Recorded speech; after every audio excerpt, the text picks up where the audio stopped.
Drake and Josh has become an internet touchstone at this point. It's up there with SpongeBob as one of the most memed Nickelodeon shows, or even kids show in general. I mean, it gave us all of these classics. And as we all know, the quality of a show is directly correlated to how many memes spawn from it. With all the buzz around the very important Quiet on Set documentary, and especially Drake Bell's story, it made me want to go back and rewatch Drake and Josh. I think I needed to cope with my emotions, so I binged the entire show in 3 days. Surprisingly, the show is even funnier than I remember. Don't get me wrong, there's a couple jokes that haven't aged so well, but they're exceedingly rare, especially compared to iCarly and Victorious. The evolution of the show's comedy is really evident when comparing episode plotlines season by season. In season 1, we start off with some fairly basic stuff. Drake and Josh have to babysit, even though they don't know how to take care of a baby. Josh wants to impress a girl at school, but gets caught up in a lie. Drake gets into a dune buggy accident.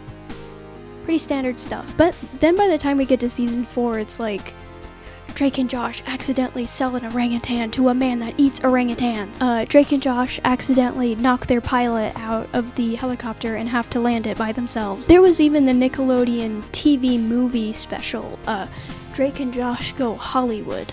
Or more appropriately titled, Drake and Josh bust a counterfeit money scheme. But anyways, I want to emphasize that the physical comedy is what really elevates this show to a whole other level. Personally, I'm a very big fan of slapstick. People falling, explosions, physical fights, bodily injury that should result in lifelong complications or death. Now that's where the hilarity is. I want to take a look at an episode from season 2 and an episode from season 4 to really show how much the physical comedy evolved throughout the series. The episode titled The Bet is the first episode of season 2. I think the whole rest of the series is kind of following in this episode's footsteps and trying to one-up it.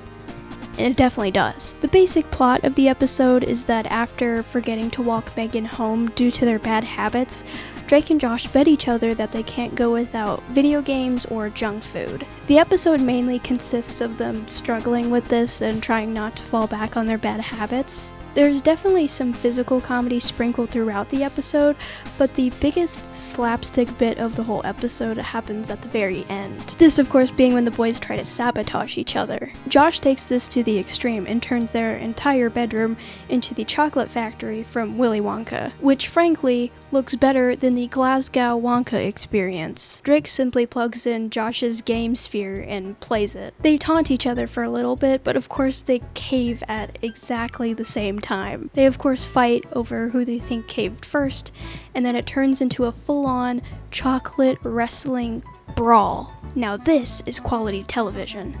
Look at that commitment.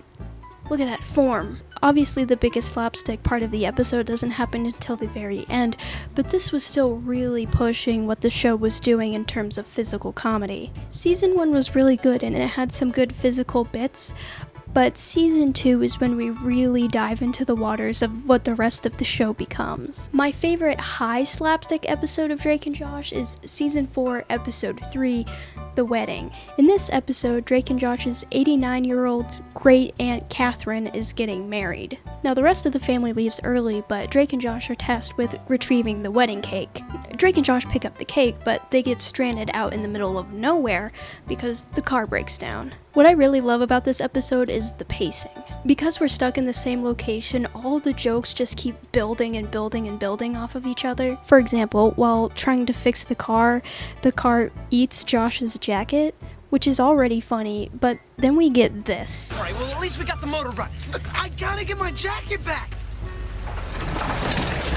Then on top of that, Drake starts trying to reassemble the jacket. Then immediately after that joke, we get another one where Drake realizes that he's locked the keys in the car. This feels like something straight out of one of those classic slapstick sitcoms like I Love Lucy or The Odd Couple or Laverne and Shirley. Don't do this, Susie! Oh! They're falling down! They're falling off the ceiling! I know!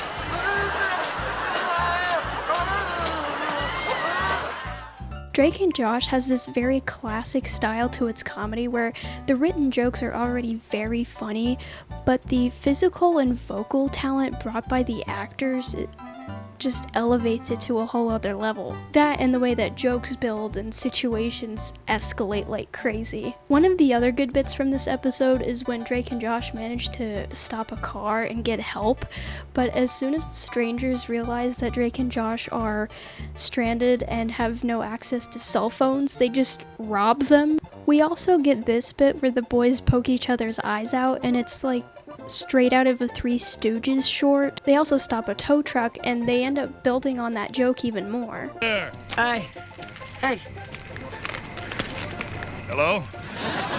And then they get another good joke out of this situation where the tow truck guy fixes the window.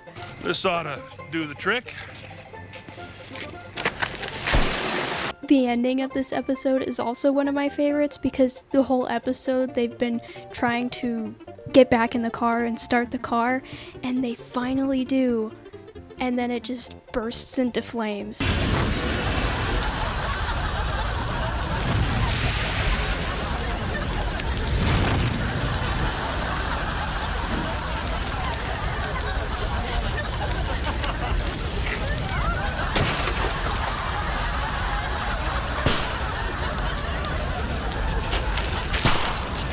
I think this episode is the most impressive comedy-wise because it's a bottle episode. The fact that there's no time skips, that it's all happening in real time, and it doesn't change location after the 6-minute mark is very impressive. The jokes just keep building and building and building until it literally explodes. But it's not like there aren't bits this funny in the rest of the show. The whole show is great.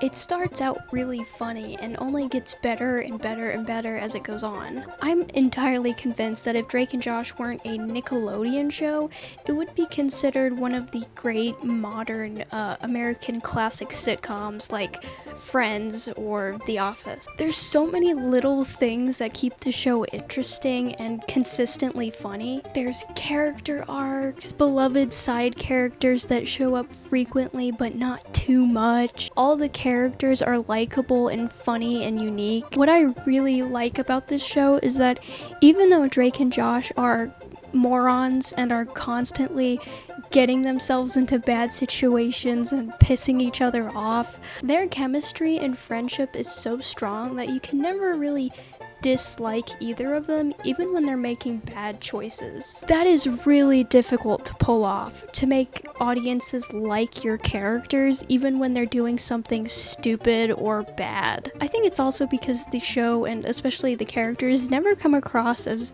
mean-spirited, except for Megan. Drake and Josh are idiots. They are constantly getting each other into really bad situations. Even then, it never feels like it's out of spite. It definitely comes across like they're just impulsive and do things without thinking sometimes, and that ends up causing unintentional harm. It also helps that the characters always make it up to each other by the end of the episode. It's such a good representation of sibling rivalry. The comedic chemistry between Drake and Josh is fantastic, and it's easy to see why it's one of Nickelodeon's most beloved live-action shows.